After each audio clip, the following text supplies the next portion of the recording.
A violent act at a place of prayer. A deadly bombing rocks a crowded mosque, mostly attended by law enforcement officers. The question being asked, how could it happen inside a fortified compound?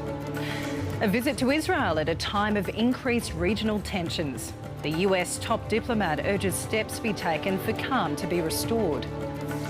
Feeling the pinch of the cost of living crisis. Australian retailers post a fall in sales during the Christmas period. Could this have an impact on the upcoming interest rate decision?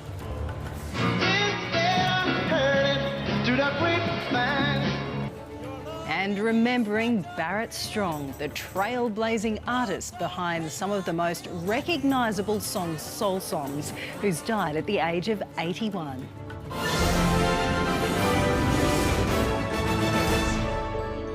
This is SBS World News with Janice Peterson. Good evening. An investigation is underway in Pakistan into how a suicide bomber managed to get into a heavily guarded mosque and kill at least 87 people.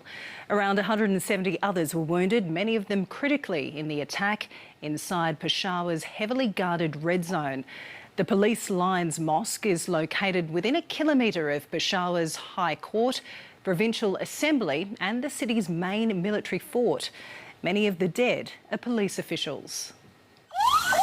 The chaotic aftermath of yet another attack on a place of worship. Hundreds were in the mosque at the time. Those closest to the bomber didn't stand a chance. तो जब हम पहुंचे तो धमाका हो चुका था, बहुत अफरा-तफरी थी। 7 अफराद को हमने रेस्क्यू किया, 2-3 गाड़ी एम्बुलेंसेस में।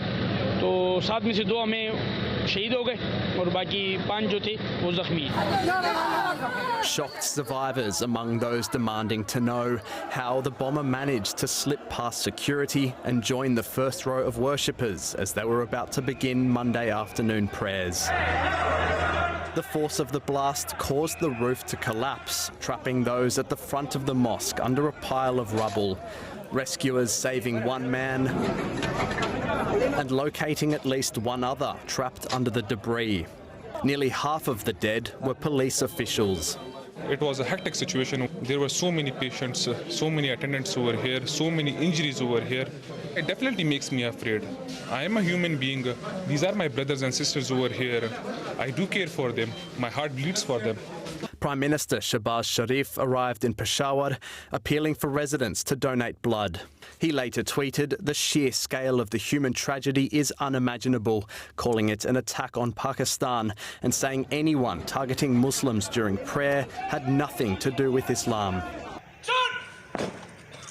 In the shadow of Peshawar's historic fortress, a mass funeral was held for the police officers killed. The city has recently been the target of groups including the so-called Islamic State's Khorasan province.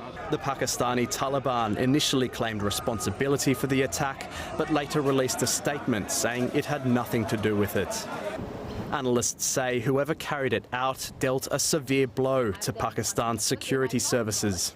More than attacking a Sunni mosque, this is more a statement on attacking the security forces in the country.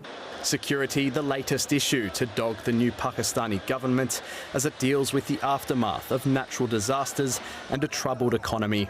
Tasok Husey, SBS World News.